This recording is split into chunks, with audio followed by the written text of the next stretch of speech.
민수기 4장. 여호와께서 모세와 아론에게 말씀하셨습니다. 레위 사람 가운데서 고핫 자손을 따로 세워라. 그들을 집안별로 가족별로 세워라. 30세에서 50세까지의 남자들을 세워라. 그들은 회막에서 일할 사람들이다. 그들에게 회막 안에 가장 거룩한 물건인 지성물들을 맡게 하여라.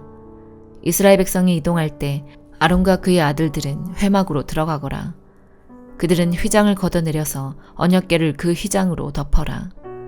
그 위에 고운 가죽으로 만든 덮개를 덮고 다시 파란색 천을 덮은 다음에 언약궤의 고리에 채를 꿰어라. 또 진설병을 놓는 상위에도 파란색 천을 깔아라. 그리고 그 위에 접시와 향 피우는 그릇과 부어드리는 제물인 전진물을 담을 병과 잔들과 상위에 늘 차려놓는 빵인 진설병을 올려놓아라. 그런 다음에는 그 모든 것 위에 빨간색 천을 덮어라. 그리고 그 위에 고운 가죽을 덮고 채들을 꿰어라. 또 파란색 천을 가져다가 등잔대와 등잔과 심지 자르는 가위와 불똥 그릇과 등잔에 쓰는 모든 기름 그릇을 덮어라. 그런 다음에 그 등잔대와 거기에 딸린 그 모든 기구들을 고운 가죽에 싸서 들것에 얹어라. 그리고 나서 금제단 위에 파란색 천을 깔아라. 그리고 다시 고운 가죽으로 덮고 채를 꿰어 두어라. 성소에서 쓰던 것은 다 파란색 천으로 싸고 고운 가죽으로 덮어서 들것에 얹어라. 놋제단의 재는 모두 쳐내고 제단 위에 자주색 천을 깔아라. 제단에서 쓰던 물건 곧 불을 옮기는 그릇과 고기를 찍는 갈고리와 삽과 사발을 다 모아서 놋제단 위에 올려놓고 그 위에 고운 가죽을 덮은 다음 제단의 고리에 채를 끼워라. 진이 이동할 준비가 다 되었으면 아론과 그의 아들들은 거룩한 물건들과 거기에 딸린 그 모든 기구들을 다 쌓아놓아라. 그런 다음에 고핫 자손이 와서 그것들을 옮겨라. 그러나 그들 역시 성물에는 손을 대지 말도록 하여라. 손을 대는 날엔 죽을 것이다. 회막에 있는 물건들을 옮기는 일이 고핫 자손의 할 일이다. 제사장 아론의 아들 엘르아살은 성막을 관리할 책임이 있다. 그는 성막 안에 있는 모든 것, 곧 등잔에 쓸 기름과 향기로운 냄새가 나는 향과 늘 바치는 곡식제물과 제사장과 물건을 거룩히 구별할 때 쓰는 기름을 맡으며 거기에 딸린 모든 기구들을 맡아라. 여호와께서 모세와 아론에게 말씀하셨습니다. 고핫 자손이 레위 사람 가운데서 끊어지지 않게 하여라. 그들이 가장 거룩한 물건들에 가까이 갈 때에 죽지 않도록 아론과 그의 아들들이 들어가서 고핫 자손이 해야 할 일을 일일이 가르쳐 주어라. 그리고 고핫 자손이 옮길 물건을 일일이 정해 주어라. 고핫 자손은 성소에 들어가서 잠깐 동안이라도 거룩한 물건들을 보아서는 안 된다. 그러면 죽을 것이다. 여호와께서 모세에게 말씀하셨습니다. 게르손 자손을 가족별로 집안별로 세어라. 30세에서 50세까지의 남자들을 세어라. 그들은 회막에서 일할 사람들이다. 게르손 집안이 해야 할 일과 날라야 할 물건은 이러하다. 그들에게 회막의 여러 가지 천과 그 덮개와 고운 가죽으로 만든 덮개와 회막 입구의 휘장을 운반하게 하여라. 그리고 성막둘레의 뜰 휘장과 제단과 뜰 입구의 휘장과 줄과 휘장에 쓰는 모든 물건과 이와 관계가 있는 그 밖의 모든 물건을 운반하여라. 아론과 그의 아들들은 게르손 자손이 하는 모든 일을 감독하여라. 너희는 그들이 날라야 할 물건을 일러주어라. 이것이 게르손 집안이 회막에서 해야 할 일이다. 제사장 아론의 아들 이다말이 그 일을 감독하여라. 무라리 자손을 가족별로 집안별로 세어라. 30세에서 50세까지의 남자들을 세어라. 그들은 회막에서 일할 사람들이다. 무라리 집안이 해야 할 일은 회막의 널빤지와 빗장과 기둥과 밑받침을 나르는 일이다. 그들은 또 뜰둘레에 있는 기둥과 그 밑받침과 장막 말뚝과 줄과 거기에 딸린 모든 연장을 날라라. 너희는 각 사람이 해야 할 일을 자세히 일러주어라. 이것이 무라리 집안이 회막에서 해야 할 일이다. 제사장 아론의 아들 이다말이 그 일을 감독하여라. 모세와 아론과 이스라엘 장로들은 고핫 자손을 가족별로 집안별로 세웠습니다. 이들은 30세에서 50세까지의 남자로서 회막에서 일할 사람들입니다. 가족별로 이름을 적은 남자는 모두 2750명이었습니다. 이것이 회막에서 일한 고핫 자손을 모두 합한 수입니다. 모세와 아론은 여호와께서 모세에게 명령하신 대로 그들의 수를 세웠습니다. 게르손 집안도 가족별로 집안별로 이름을 적었습니다. 이들은 30세에서 50세까지의 남자로서 회막에서 일해야 했습니다. 집안별로 가족별로 이름을 적은 남자는 모두 2630명이었습니다. 이것이 회막에서 일한 게르손 자손을 모두 합한 수입니다. 모세와 아론은 여호와께서 명령하신 대로 그들의 수를 세었습니다. 무라리 집안도 가족별로 집안별로 이름을 적었습니다. 이들은 30세에서 50세까지의 남자로서 회막에서 일해야 했습니다. 집안별로 이름을 적은 남자는 모두 3200명이었습니다. 이것이 회막에서 일한 무라리 자손을 모두 합한 수입니다. 모세와 아론은 여호와께서 명령하신 대로 그들의 수를 세었습니다. 그리하여 모세와 아론과 이스라엘 장로들은 레위 사람을 가족별로 집안별로 다 세웠습니다. 30세에서 50세까지의 남자는 회막에서 일할 사람들입니다. 그들은 또 회막과 관계가 있는 물건들을 나르는 일도 했습니다. 가족별로 이름을 적은 남자는 모두 8580명이었습니다. 여호와께서 모세에게 명령하신 대로 각 사람은 해야 할 일과 날라야 할 짐을 맡았습니다. 모든 일이 여호와께서 모세에게 명령하신 대로 이루어졌습니다. 시편 38편. 여호와여, 주의 분노로 나를 꾸짖지 마시고 노여움으로 나를 징계하지 마소서. 주님이 쏜 화살이 내 몸에 꽂혔으며 주님의 손이 나를 내리치셨습니다. 주님께서 내게 분노하시니 내 몸이 온통 멍들었으며 내 지은 죄 때문에 내 뼈가 성한 곳이 없습니다. 나의 죄들이 무거운 짐처럼 나를 짓누르니 내 마음이 괴로워 견디기 힘듭니다. 내 몸의 상처가 점점 더 골마 냄새나는 것은 내가 저지른 어리석은 죄들 때문입니다. 내 허리가 구부러져 땅에 닿을 정도가 되었으니 온종일 슬퍼합니다. 허리에 심한 통증으로 온몸이 욱신거리니 내 몸에 성한 곳이 한 군데도 없습니다. 온몸이 떨리고 쓰러질 듯하니 내가 실망하여 신음합니다. 주님, 내가 얼마나 주님을 바라는지 아십니다. 내 모든 한숨 소리를 주님은 모두 들으십니다. 내 가슴은 뛰며 힘도 다 빠졌고 내 눈은 볼 수 없습니다. 내 상처 때문에 친구들과 이웃들이 나를 피하고 친척들도 나를 멀리합니다. 나를 죽이려는 자들이 몰래 덫을 놓습니다. 나를 해치려 하는 자들이 나의 불행에 대해 말하고 다닙니다. 온종일 그들은 거짓말을 생각해냅니다. 나는 듣지 못하는 사람처럼 들을 수 없게 되었고 말 못하는 사람처럼 말할 수 없게 되었습니다.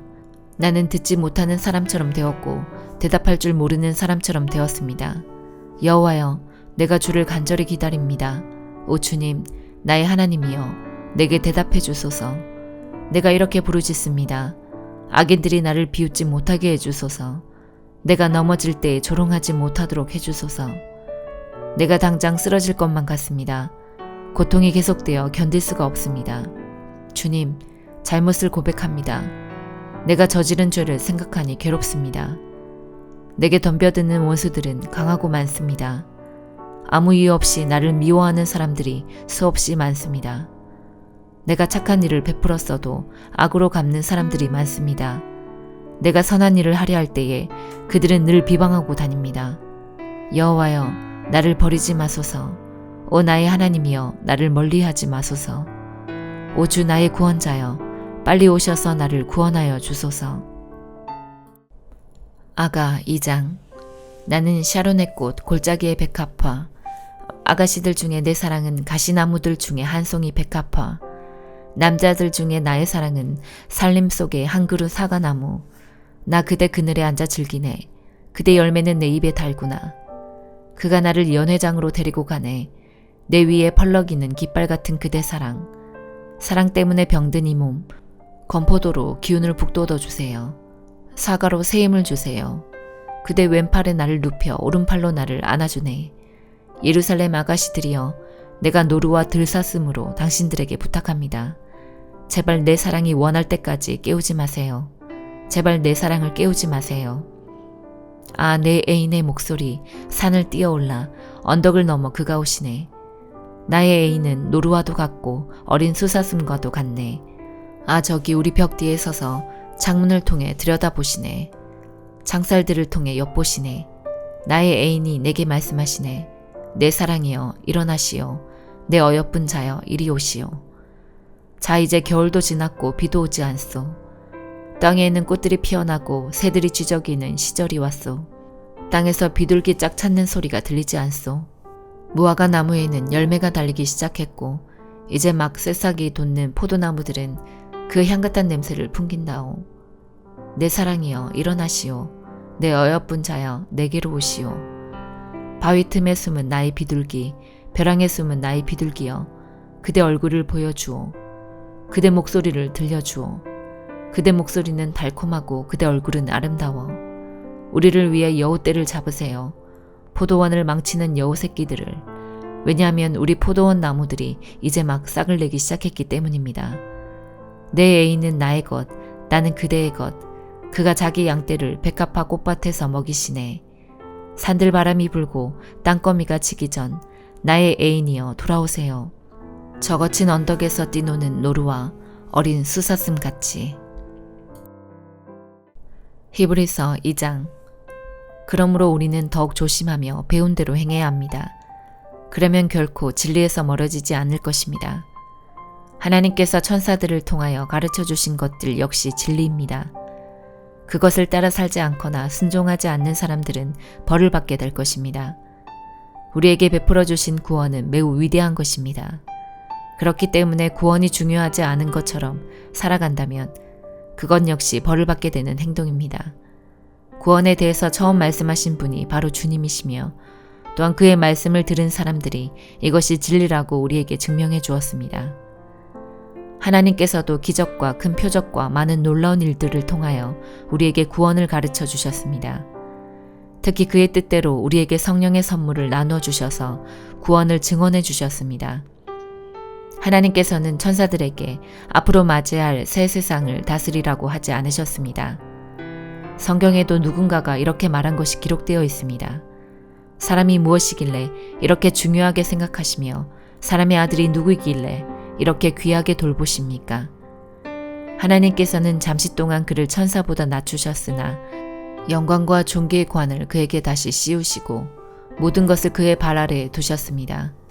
하나님께서 모든 것을 그의 발 아래 두시면 그가 다스리지 못할 것이 하나도 없습니다. 하지만 우리는 아직도 그가 모든 것을 다스리는 것은 보지 못하고 있습니다. 그러나 우리는 예수님을 바라봅니다. 잠시 동안 예수님은 천사들보다 낮아지셨지만 고난당하고 죽으심으로 영광과 존귀의 관을 쓰셨습니다. 예수님은 하나님의 은혜로 모든 사람을 대신하여 죽으신 것입니다. 하나님은 모든 것을 창조한 분이시며 그분의 영광을 위해 모든 것을 돌보십니다. 하나님께서는 많은 믿음의 자녀들이 그분의 영광을 함께 누리게 되길 바라셨습니다. 그래서 사람들을 구원하시기 위해 고난을 통해서 예수님을 완전한 구원자가 되게 하신 것입니다. 사람들을 거룩하게 하신 예수님과 거룩하게 된 사람들은 모두 한 가족입니다. 그렇기 때문에 그분은 그들을 한 형제라고 부르는 것을 부끄러워하지 않으셨습니다. 예수님께서 말씀하셨습니다. 내가 내 형제들에게 주님의 이름을 알리고 주님을 경배하러 모인 군중들 앞에서 주님을 찬양하겠습니다. 또 말씀하셨습니다. 내가 하나님을 신뢰합니다. 그리고 다시 말씀하셨습니다. 내가 여기 있습니다. 그리고 나와 함께 있는 사람들은 하나님께서 나에게 주신 자녀들입니다. 이 자녀들은 모두 살과 피를 가진 사람이기 때문에 예수님도 그들과 같은 모습으로 사람들이 겪는 것과 똑같은 것을 겪으셨습니다. 예수님께서는 죽음의 권세를 가진 마귀를 멸망시키기 위하여 죽으셨고 또한 죽음에 대한 두려움에 사로잡혀 사는 사람들을 자유롭게 하기 위해 사람과 같은 모습으로 죽으셨습니다. 예수님이 돕고자 했던 자들은 분명히 천사들이 아니라 아브라함의 후손인 사람들입니다. 그러므로 예수님께서는 모든 면에서 사람과 똑같이 되셨습니다. 예수님께서는 하나님을 섬기는 자비롭고 신실한 대제사장이 되셔서 그들의 죄가 용서받을 수 있게 해주셨습니다. 주님은 시험받는 자들도 도와주실 수 있습니다. 왜냐하면 예수님께서 직접 고난당하고 시험을 받으셨기 때문입니다. 아멘.